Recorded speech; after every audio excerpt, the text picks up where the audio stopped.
Bonjour, bonjour les amis, j'espère que vous portez bien. Alors chez moi ça va par la grâce de Dieu, ça va très très bien.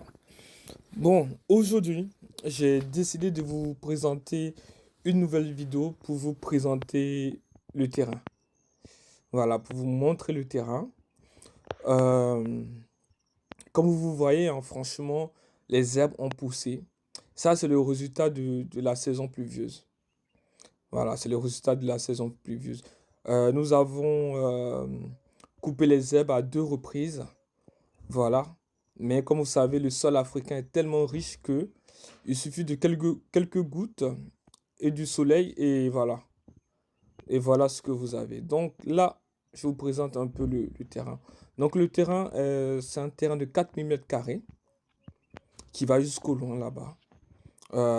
L'objectif ici, c'est d'atteindre les 1 hectare, hein, tout simplement pour pouvoir bien profiter de toute l'intégralité de la superficie. Alors, il y a des projets en cours. Il y a des projets en cours. En termes de... nous devons construire normalement une maison sur ce terrain-là et commencer un deuxième bâtiment pour les ports. Voilà. Donc ça, ce sont les projets qui sont en cours pour l'année 2025. Donc d'ici là, Dieu fera grâce, ces projets verront le jour. Donc voilà. Donc j'ai planté quelques maïs sur le terrain pour pouvoir profiter en attendant.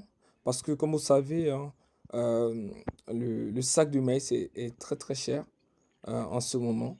Donc en attendant, on plante le maïs pour pouvoir voilà, récolter et puis donner ça aux animaux.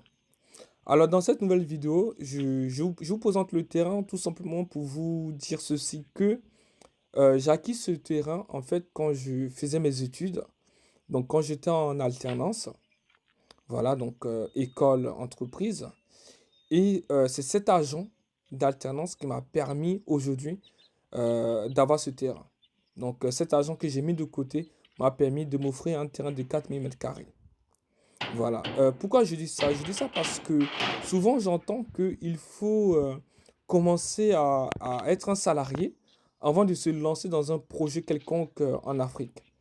Alors, ça dépend des personnes. J'ai envie de dire ça dépend des personnes, en fait. Mais moi, voilà, je voulais vous montrer un peu le contraire, qu'on peut faire autrement. C'est-à-dire que je m'adresse aux jeunes étudiants qui font les études et qui ont soit la bourse ou soit en alternance. Et donc, ils peuvent économiser, c'est-à-dire mettre de l'argent de côté, que ce soit 100, 150 ou 200 euros de côté. Voilà. Je pense que cela est faisable. Vous pouvez mettre cet argent de côté et réfléchir en faisant des allers-retours dans votre pays respectif pour pouvoir en fait faire un état de lieu.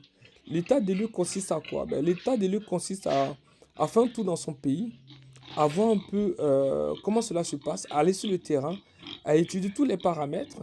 Et si vous souhaitez vous lancer dans un projet agricole, la première des choses à voir, avant même de planifier tout le projet, c'est d'acquérir un terrain.